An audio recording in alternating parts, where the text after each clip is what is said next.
Hey everyone, it's Brant.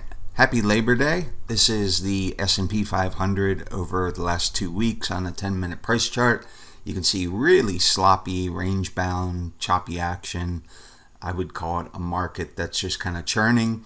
So we do have 3 price trends, up, down, and there's a third.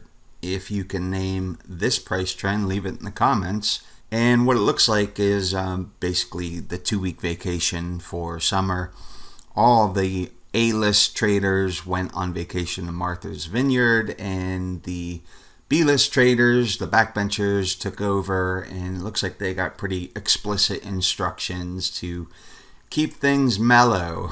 So if you look at the range, it's about 90 points, but it's very defined. There's the low end of the range, appears the top end of the range. And for subscribers, Friday morning, one of my earlier posts, I said, look, they're going to close this thing strong into the Labor Day weekend so everybody can enjoy their barbecues at Martha's Vineyard and not be worried about what happened with the market. On a weekly chart, here is this week. That's a hanging man candle. It's got an ominous kind of ring to it because it's an ominous kind of candle. It's up just below all-time new highs.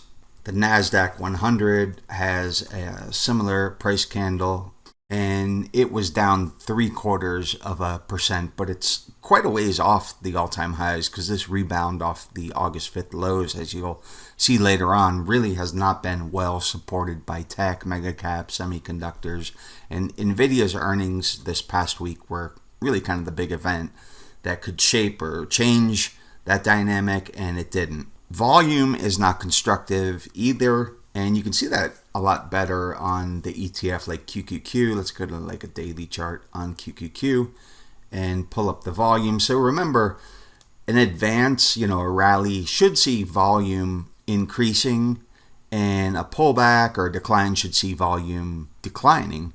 But we see the absolute opposite of that come around April, and it's really picking up in Q3, July. So you can see on declines, volume is increasing.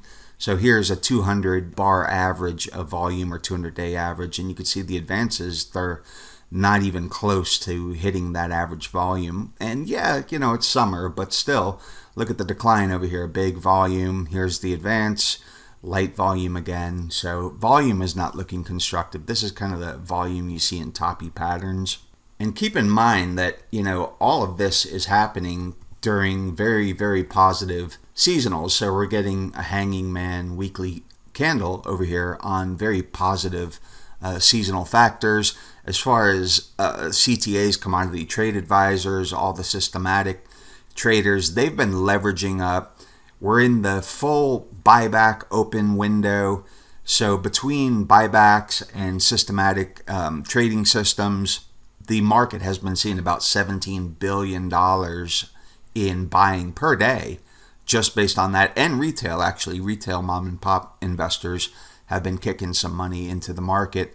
Goldman Sachs buyback desk said last week they saw 2 times the average buyback volume that they saw in 2023. So there's a lot of good things that are happening for the market, but in the past 2 weeks, it's just gone pretty much nowhere. Here we are on an hourly chart of the NASDAQ 100 because it's pretty much the most important index right now. And I've been eyeing this 19,500 level since August 1st.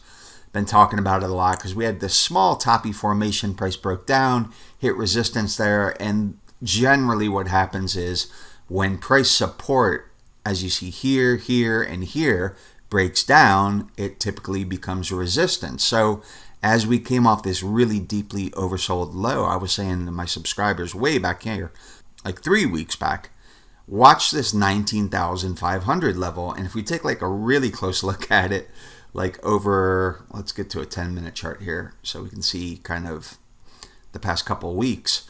Look where they closed this thing on Friday. I mean, like 1/3% above 19,500. So again, it sounds to me like the backbenchers kind of got explicit instructions. Your job depends on it. Keep the market still. We don't want to be interrupted on our vacation. The Dow did make a new record high over here on Friday. Actually made a couple earlier in the week, like 1/10%, 1/3%. So from that July record high, it's less than 1%. Let's see. Yeah, 0.9%. I've never seen the Dow lead the market for more than a month, and that was coming off of the 2022 bear market, but it only led for 1 month, exactly 1 month, and then the mega caps kind of took over in 2023. But I'm kind of old school, so I believe, Dow Industrials, which is what we're looking at now, and Dow Transports should confirm. So when I throw Dow Transports on the chart here in white, and this is the record high that they made in the 2021 and like just the first month of 2022, record highs, and then we got the bear market. There's no confirmation over here whatsoever. There's this huge zone of resistance in this area for Dow Transports. It goes back to like May 2021. And like I said, they should be making higher highs with the Dow Industrials. So you have Dow Industrials that make products, you have the Dow Transports that ship them. They should be confirming each other, and typically when they don't, it's not, in this case, it would not be a good sign. So if transports were leading higher, that would say, hey, Dow Industrials are more than likely going to be moving higher, but it's doing the opposite. I do want to talk about small caps, but I'm going to leave that towards the end of the video, and you'll understand why by the time we get there. The fulcrum of this week was pretty much Nvidia's earnings. Nvidia's already got kind of a ugly price pattern. So over here we have what's called a key reversal day. Over here a lower high with a bearish engulfing day. And then this week we had Nvidia's earnings. And by the way, Nvidia's CEO this summer has sold more than $500 million worth of his stock before earnings. So I'm sure that didn't give people a lot of confidence when they see the CEO dumping his own stock. Like I talked about in the last video, Nvidia has been blowing away consensus estimates. Okay, they've been beating, but the size of their beats have been getting smaller. They blew away estimates. They did not blow away. They missed the whisper number, the Wall Street whisper number. There's some concern about their rollout of Blackwell in Q4, which is their new AI processor. And when you're talking about a stock that's as richly valued as Nvidia is, that makes investors a little bit nervous. And I want to show you a quick graphic. Here's Nvidia's guidance trend. Okay, so Q3 of 2023, Q4 of 2023. And as we go out, you can see all their different products. So OEM and other auto, so stuff like, stuff for Tesla, gaming, but data center is where it's at. So that's all the AI stuff. And if you look at the numbers over here, and then you look out to like Q2 of 2025, I mean, that is a huge, huge increase, right? It really remains to be seen how much AI is really going to increase productivity. From a purely kind of technical standpoint of looking at price, when we have this key reversal day already in, let me get a different drawing tool.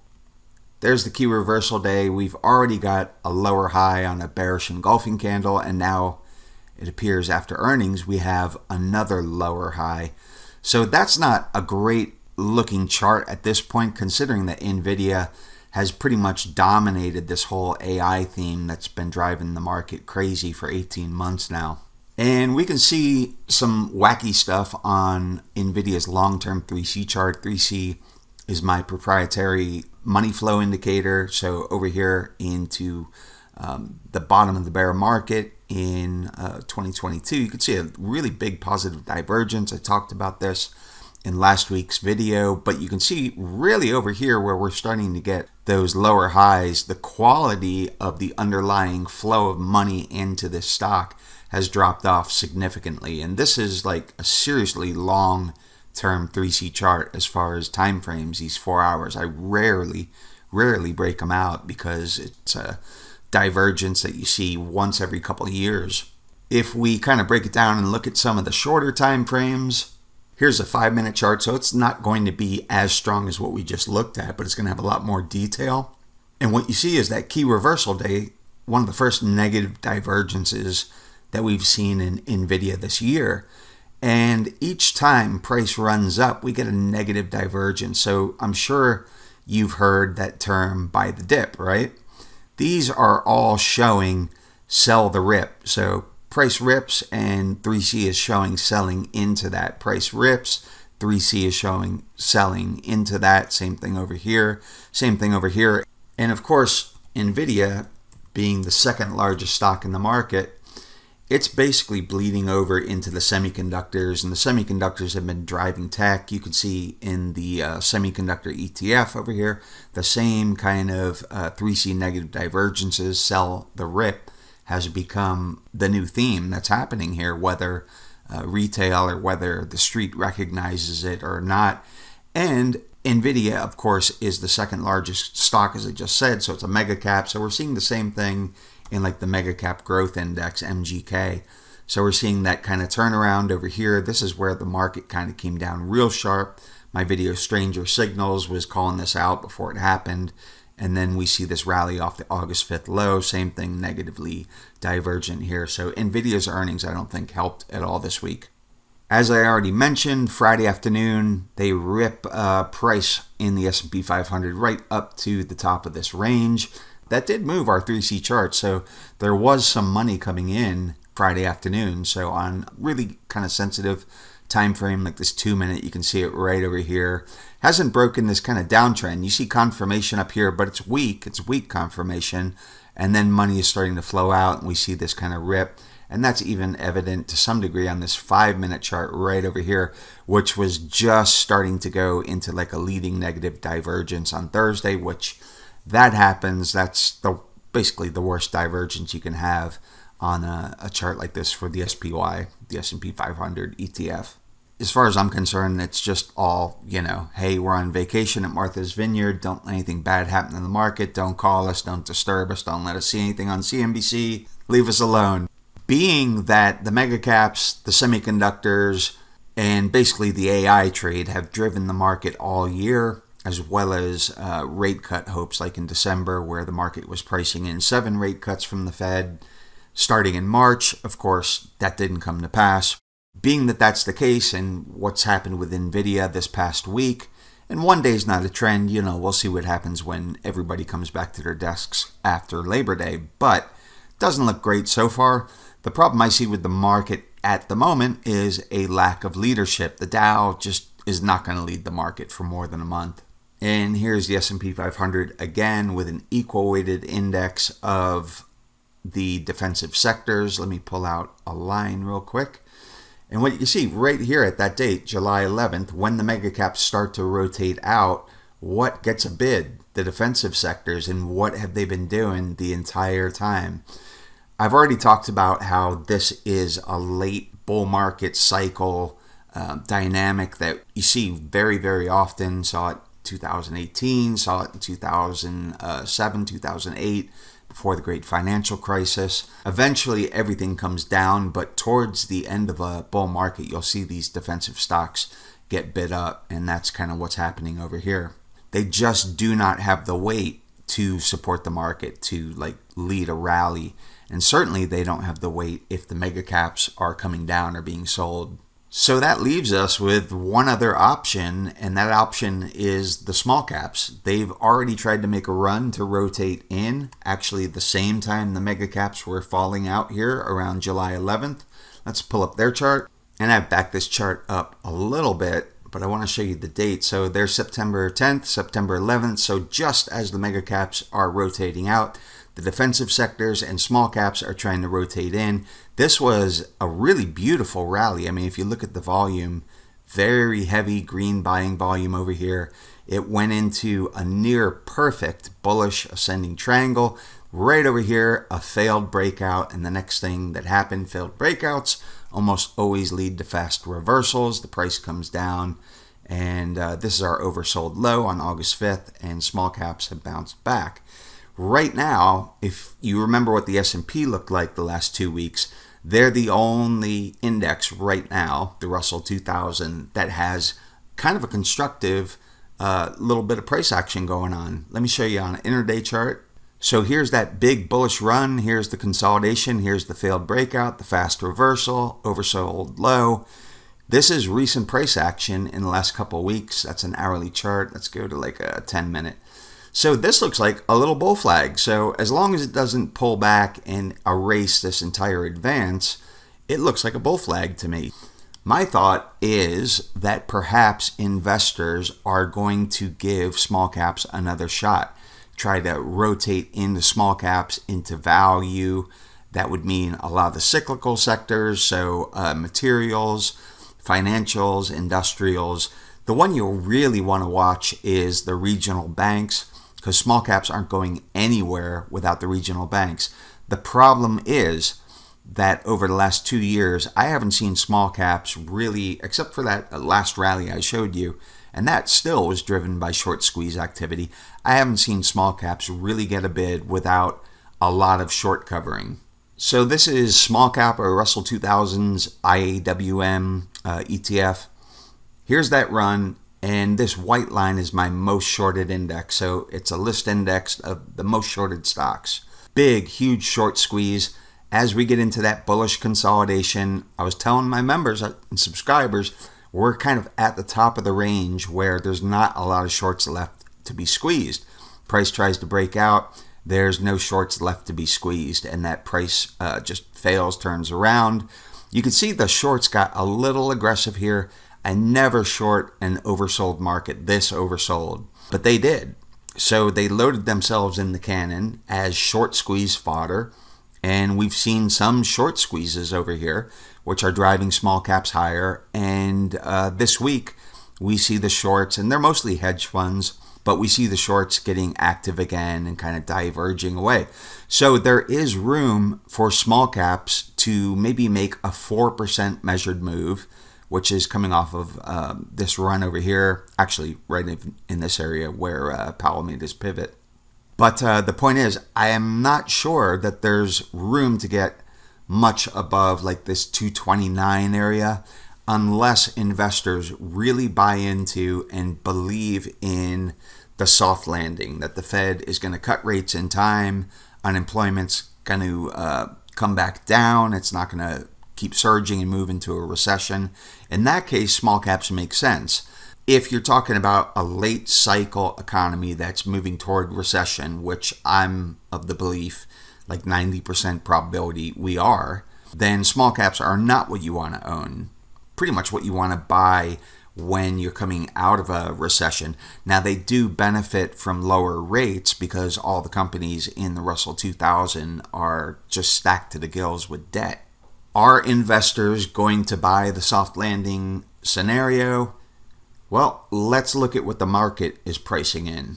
This is from Nomura, which is one of my favorite investment research banks as far as CTAs and any kind of systematic kind of trading strategy. They're like really on top of it. Charlie McElligott is just incredible. But if we look at the probabilities of a soft landing, you can see they've been coming down.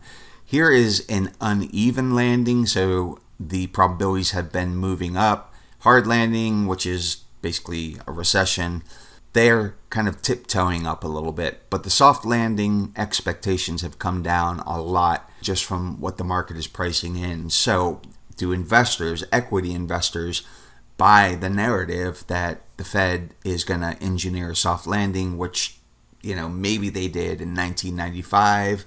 Most of the time, no, they don't. I do think small caps have some room to run. I think they're one of the better looking indices right now. I would give them probably 4% on the upside, maybe a little bit more, but I don't see investors buying the soft landing unless the payrolls, which is coming out this Friday, it's going to be the key piece of data, unless the payrolls look a lot better than last month's.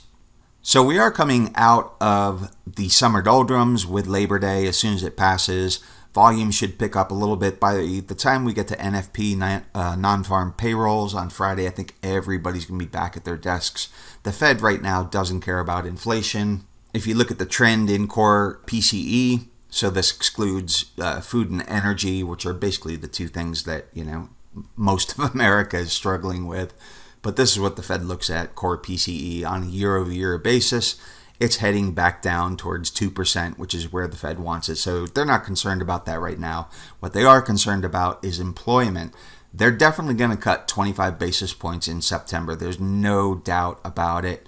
The market is kind of wanting 50 basis points, but I think if the Fed did cut 50, and the probabilities are really low, I think the market would initially rally on that, but then get spooked thinking that the Fed is thinking that they're too far behind the curve on unemployment.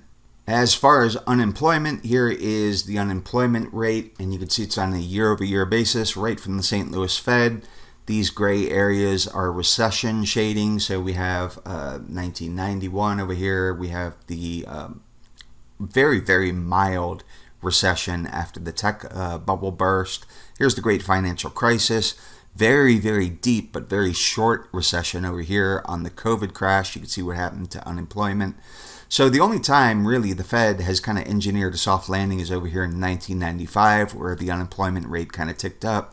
But they only had to cut rates 3 times to get it back down. It really wasn't anything that was too challenging for them. But if you look at what unemployment is doing now compared to what it was doing back before the great financial crisis, unemployment is getting a little bit scary. So this is going to be a huge, huge data point this Friday coming up. I don't trust anything that's coming out of the BLS right now, especially in an election cycle.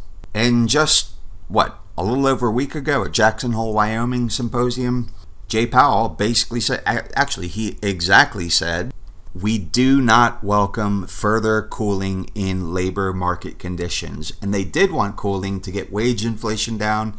They're worried about it now. A couple things on my radar, they may be outliers, but geopolitical risk, so WTI crude, energy, oil prices. I think I've showed you this trend before, but basically we have a bunch of lower highs and lower lows. So this was a downtrend over here, and now we're into an area where we made a higher high, we made a higher low, and price came down quite a bit on Friday on pretty heavy volume. That was on OPEC production cut announcement, or I'm sorry, production increase announcement. But in any case, what we have here is kind of a triangle, so it's indecision. And the only way I really see crude being a problem is above 79, above 80, and that's geopolitical risk. So it's basically Israel and what's happening with the expansion of the war in the West Bank and the Houthi rebels that can harass shipping in the Hormuz Strait. In Iran, if they wanted to, there's a choke point that's only about 2.5 miles wide, I think. They could shut that down if they wanted to. So that would mean all shipping has to go around the tip of Africa. Why does it matter? It matters in terms of inflation. I don't think we're going to see a big resurgence in inflation like we did in the early 1980s, but even a bump in inflation is going to affect how the Fed approaches this rate cutting cycle. So, for instance, here we're looking at the 10-year yield, and if I just throw on the ETF for oil prices, USO, in blue, notice what they do. They track together. Okay, so oil comes down, yields come down, right? Oil pops up, yields pop up. Usually there's about a 1 to 3 week lag in yields following energy prices. So my point is, and you can see the OPEC dip over here, but my point is, if there is an escalation in geopolitics and crude prices go through the roof on risk premium, war premium, whatever it may be, yields are going to follow. That's going to make it very difficult for the Fed to cut rates as quickly as they want to combat unemployment. Furthermore, remember I was showing the price of crude oil and the triangle consolidation, which was indecision. So if we look at the 10-year yield, look at that triangle, indecision, but yields are starting to break out over here. Now with crude's dip on Friday, maybe yields come down a little bit on Tuesday when the market reopens, but there's something else on my radar. Is it a high probability?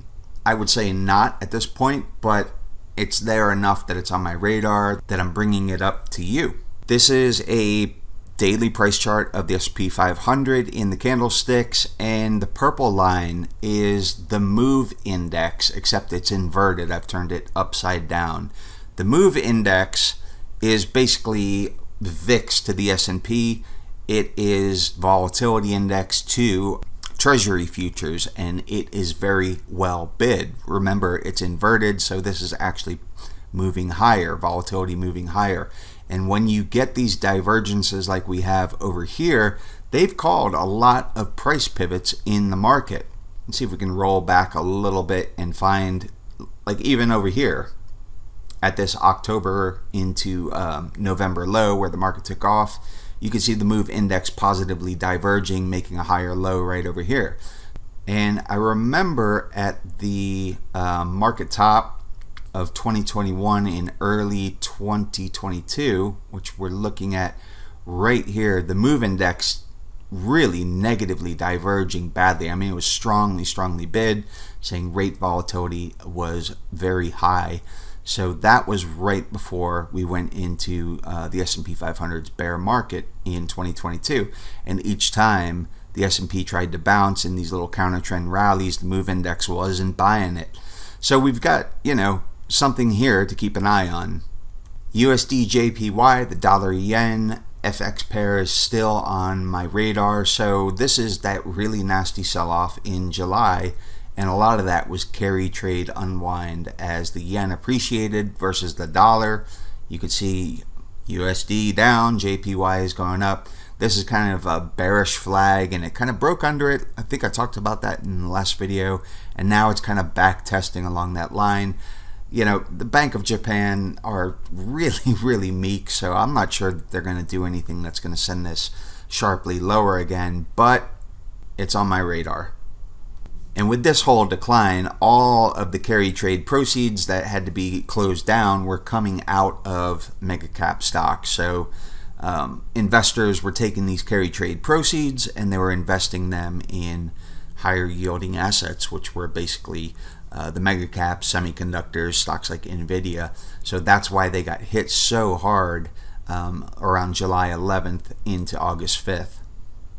So it's been a really dull couple of weeks. This week was almost unbearable for me. When I traded full-time for a living, this was like my least favorite time of the year. We're about ready to move out of it. Next week we have ISMs and we have the NFP, Non-Farm Payrolls, on Friday. That's going to be the big one. So we have a whole round of economic data before we get to the FOMC at the end of the month, the end of September. So we'll get non-farm payrolls, which in my opinion is going to be the most important and why everybody's going to be back at their desk by Friday. We get CPI, we get PCE, basically everything the Fed wants to see before deciding on what course they're going to take. But they will cut by 25 basis points this September, at the end of this month. Inflation is no longer what they're concerned about. They are concerned about this rising unemployment rate. And while I don't think it's as big of a deal yet, bankruptcies are rising. So you can see the COVID bankruptcies, starting to taper off, but now they're rising again.